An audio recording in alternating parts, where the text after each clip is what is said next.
Let's talk about all of the coaching news that's been happening because there's been a lot swirling around the league. Kliff Kingsbury expected to be the new offensive coordinator for Antonio Pierce and the Raiders. RC, you like the move? I do like the move. When you think about Kliff Kingsbury and what he's been able to do offensively, especially with quarterbacks, you think about the Las Vegas Raiders, having a leader like Antonio Pierce who can delegate, who can discipline, who can get a team to play for him. He needs someone that can get a young quarterback to play well or a new quarterback and also understand how to execute offensively. I think it was an extensive search for an offensive coordinator, and Antonio Pierce feels like he has the right guy. Brian Callahan has hired his father, Bill, to coach the O-line in Tennessee. Family ties aside, is this a good move for the rookie head coach? Oh, it's a phenomenal move. If you are a part of any NFL circle and we talk about some of the best to ever coach offensive lines, Bill Callahan's name is going to come up. He was in Dallas the time I was there. He created a big physical offensive line. He wants to run the football. He wants the offensive line to be the identity of an offense. And you also bring in a lot of experience that you can lean on, not just as your father, but as a coach in this league for a long time, a part of great organizations and franchises. There are reports out there that Washington has some interest in UCLA head coach Chip Kelly as their offensive coordinator. Dan, do you like that for Dan Quinn as he fills out his staff? I'm intrigued by it. Obviously, Chip Kelly has some time in the NFL. I think the thing is, with the understanding of how much they ran plays at UCLA is going to be an issue. That's not how the NFL works. The thing I do like about it is his background, his foundation is running the football on a consistent basis. That matters. So I love the fact that he's got that background, but I do believe he's going to have to adjust with the tempo that he wants to play at on offense.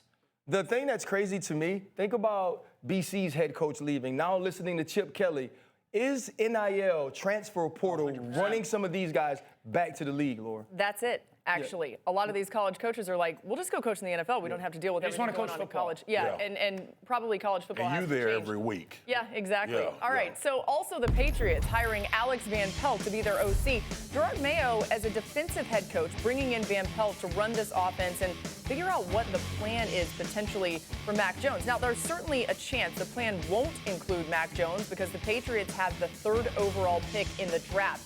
In Mel Kiper Jr.'s first mock draft, he has the Patriots taking North Carolina quarterback Drake May. I'd be interested to see if he's still there. Dan, do you like the idea of potentially pairing Van Pelt with a rookie QB in New England? Yeah, I do, because the things that are positive about this is he's been around to a lot of different places. He's got background in both the LaFleur system and the Kevin Stefanski system. I always like when coordinators know more than just one offense, because when you know only one offense, your default is always to go to the offensive play that works for that background of the quarterback. That's not how it works in the NFL. So I like the fact that he's been a bunch of different places, but the reality is they don't have offensive tackles on either side right now. They need a number 1 wide receiver, and a number 2. They need to see if Mike Gesicki's going to resign.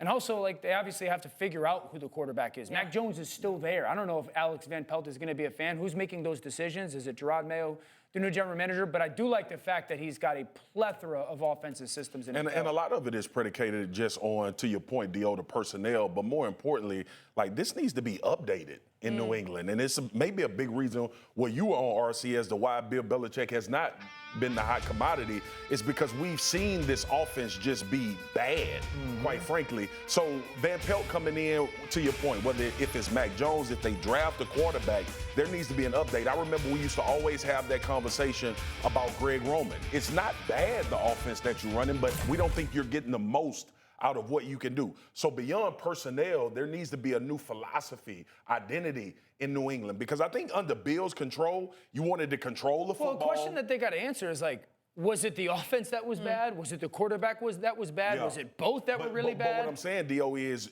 we know that you came from a coach that played football not to make mistakes. Sure. He wasn't, Belichick never wanted to open an offense up and say, I want us to score 40 this game. Right. He always wanted to control it. And that's what we talked about all the time. But sometimes you're going to need some 2 or 3 play drives with an explosive to get in the end zone. We didn't see that in New England for the past 5 years. The one thing I heard, though, is if you have a young quarterback, you would like a guy like an Alex Van Pelt to work with him. Sure. And so that's if you have a Mac Jones who is still relatively young, or you draft a guy at 3. I think that's a good characteristic to have in your OC. Really quick, Dan, you think Drake May would still be there at 3 when you think about I think the top 3 picks of this draft are going to be absolutely fascinating. Could I see Drake May going 1? Yes. Could I see Drake May going to 3? Yeah, absolutely. It's just, you know how the quarterbacks in these teams are. Yeah. But it'll be, like we talk about Chicago, if they take Caleb, what are they going to get for Justin? It's the same thing with New England. If they're adamant about getting a quarterback at 3, what are they going to get for Mac Jones? I promise you there's teams who think The other piece is this, too, though. Like, just because you're 3, you still are picking the 3rd quarterback. And I think it's more important to get the best quarterback for your system and the one that you want. And so if your guy doesn't fall to you, there's nothing wrong with getting the best player there and trying to see if we can revamp or rebuild Mac Jones. And that offense is going to change at the very least.